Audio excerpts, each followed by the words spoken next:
Just got my Lovevery month 16, 17, 18 Pioneer Play Kit, and of course, I'll be doing a little unboxing and then compare it to Amazon alternatives to see if this kit is worth it. Okay, first a little disclaimer. I do know that Lovevery recently updated their months 13 to 24 boxes. Basically, some items were removed, some new ones were added, and some were even shifted from one box to another. After I finish unboxing, I'll dive a bit deeper onto the changes that they made to the Pioneer box.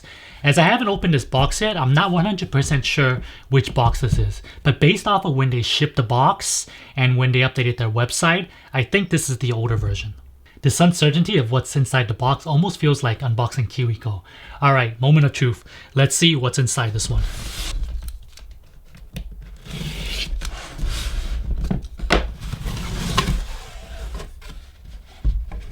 Alright, give me 1 second. Let me readjust the camera up here so you can actually properly see what's here. Alright, that looks good. I think you should be able to see most of the unboxing now. Let's go ahead and see what it really is. Okay, and like I thought, this is the older version, as the first thing I can see here is the big ball included, and that's not in the newer version. Alright, and as usual, this is what's inside the box. Also shows you what order you should introduce the toys to your child at.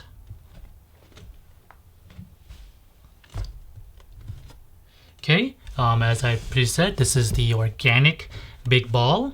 It's pretty big, maybe about 6 inches, soft.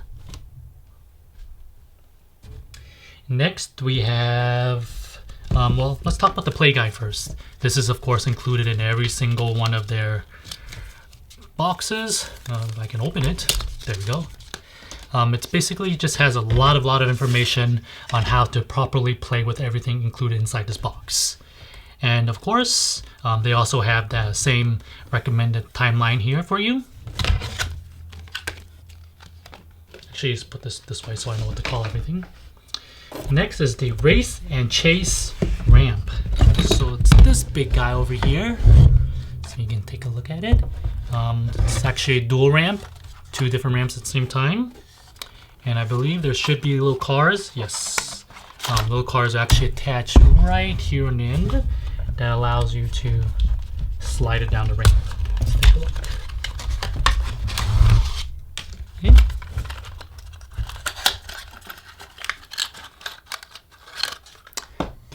Looks like they have these 2 little cars here. They match the color, the blue one on the side and then the red one on the side. Okay, let's put these aside for now. Okay, next is what they call the fuzzy bug shape. Right here on the side, it has basically Velcro and some bugs for you to just kind of just stick out to the side. Comes with quite a bit of them. Looks like a fun little toy. Alright, next, it's supposed to be the mirror compact mirror, which is inside this box here, I think. Yes, it is. This little box is basically they call it the Playthings to Go box. It's a little compact mirror. Nice little mirror. Oh, there you can see my setup. And on the other side is the mouse and a cotton sleeping bag. It's kind of cute little mouse here that you just put in here. It's like a little sleeping toy. It's really small. But yeah, this is actually meant for you to take with you anywhere you need to go, possibly for your child to play when they're waiting in the car seat. It's not a bad idea. Okay, next, the Things I Can Do book. This is a book about, I think, things they can do.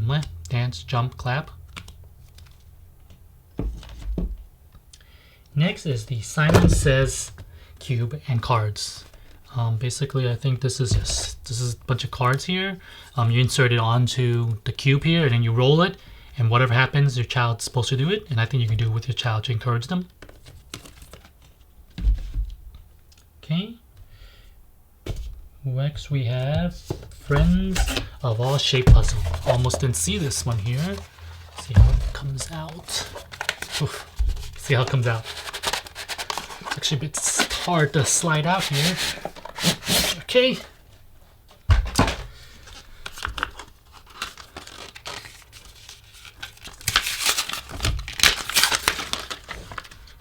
Almost lost all the puzzles there.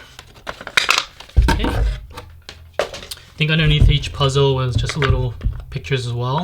Some kid holding the shape.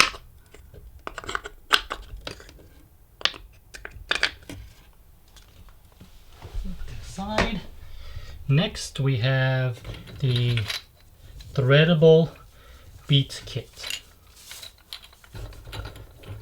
Okay, so yeah, there's a bunch of little beads in here, and then you just thread it through the rope thing. It's pretty nice.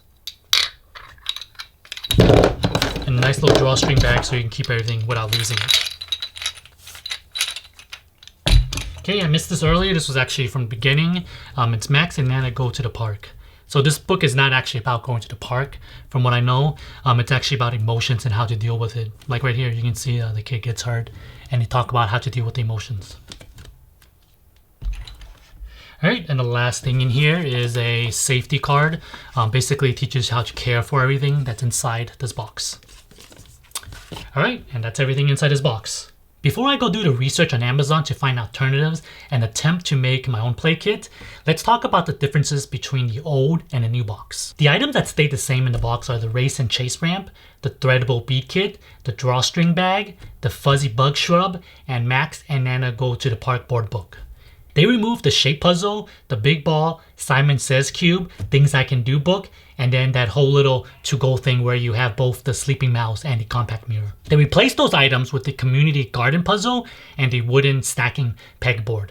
These two items are actually originally in the next box, the realist kit, which is for months 19, 20, and 21. Oh, I almost forgot to mention, they actually also add more bugs that are for the fuzzy bug shrub. More of these little bug things. It's quite a bit already. They have 6 of them here already, so I'm not sure how many they added. The reason Lovevery moved it up from the Realist to the Pioneer was apparently they received feedback from parents, and they said that their children were engaging with those toys much earlier than Lovevery's research. A company that listens to feedbacks from customer always gets a thumbs up in my book.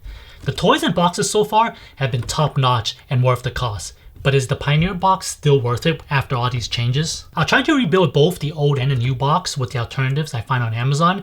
That way we can see if the changes are good or bad, at least when we're comparing it to the alternatives price-wise, as I actually won't be reviewing the products in this video. I like to give my son some time to really see how he interacts with each toy. Plus I do toy rotations, so he's not playing with all the toys right away. Might be a couple weeks before he actually plays with all these toys here. First, let's take a look at the items that are both in the old and the new version of the Pioneer. For the race and chase ramp, I found this toy by Play22 for $15.99. It's a similar ramp concept and made of wood as well, but it's only a single ramp versus Lovevery's dual ramp. As for the threadable bead kit and the drawstring bag, I found this lacing bead set on Amazon for $10.99. Doesn't look as nice, but concept-wise almost identical. The fuzzy bug shrub was a bit hard to find, but I found this felt shape and board toy that's a similar concept for $13.28. Both of these toys allow your child to apply one of these Velcro-like items to a surface. Books are always a tough one, as I don't have the option to always take a sneak peek into the books listed on Amazon. I just do my best in reading the description and reviews. An alternative to Max and Nana Go to the Park is this one, the Little Big Feeling book, for $12.39. While Little Big Feelings isn't about going to the park, it does cover processing and managing emotions. That's all the items that are in both versions of the box. Let's take a look at the items that were removed first. For the shape puzzle, this listing has a similar concept puzzle for $24.99. I did find cheaper ones, but most of those only had 3 shapes. I couldn't find anything as neat as the Simon Says cube, but I did find this for $25.99. This one, instead of putting the cards into the cube and roll it, you roll the cube and whichever color comes up, you pick a card with the matching color. Once again, a slight stumble when it comes to your book, but I think this is a decent alternative to the Things I Can Do book, is this book here, I Can Do It 2 book for $7.92. There are tons of balls for toddlers on Amazon. I picked this as a comparison for Lovevery Big Ball because it has a soft felt plush feel to it and it sells for $9.99. Finding a compact mirror for toddler that isn't some kind of toy phone is tough. I ended up going with this baby mirror here for $8.99 as it sort of serves the same purpose. It's not quite as compact though. As for the last item that was removed, the sleeping mouse, I really couldn't find any toy that was similar. Even without a sleeping mouse alternative, if you add up all the items, that will bring you up to $130.53, which is roughly 1.1 times the value of the $120 you pay for this box. This is definitely not one of the higher value boxes, but the old version of the Pioneer is cheaper than trying to recreate your own alternative. Alright, now let's take a look at the new version of the Pioneer box. One of the new items is the wooden stacking pegboard, which top right actually has something similar for $17.99. An alternative to the community garden puzzle is this vegetable puzzle here for $11.99. And that's pretty much all the new items that were added. I know that they did add more bugs for the fuzzy bug shrub, but the alternative I found for that already has plenty of stickies already, so I don't think anyone will really need more. If you add up these 2 new items plus the 4 toys that didn't change, you could give or take recreate the new Pioneer box for $82.63. which as you can see is less than the $120 you pay for the Lovevery subscription. So this brings us to a slight dilemma of the older version of the box being more worth it than a newer version, at least monetary wise. Do keep in mind I didn't factor in that generally the quality of the Lovevery toys are much better than the alternatives you find on Amazon. I understand that Lovevery's research probably finds that the new box is more age appropriate. However, from a customer's point of view, I need to make sure that my investment is also worth it. I think it's fine to update the boxes if Lovevery finds toys aren't quite up to par and aren't getting played with, but I would have liked to see the value stay a little bit more consistent. I am disappointed that they actually removed 6 items from the box, not including the box that actually holds the mirror and a sleeping mouse, and added back in only 2 items and a couple bugs. While I'm fairly sure no one is going to cry about them removing this big ball here, some of the items are a little bit more unique, and I would have liked to see them add something back in that was similar value. By the way, everything in this video only holds for the Pioneer Play Kit, as I haven't done the research for the other 3 boxes that were changed. The changes in those boxes could be for the better. Let me know down below in the comment section what you think about the changes. If you haven't already, make sure to subscribe to my channel so you don't miss out on a review of the toys once I let my son play with them. I'm also actually working on getting the community garden puzzle and the wooden stacking peg for the review. If you like this video, make sure to give me a thumbs up, and I'll see you next time.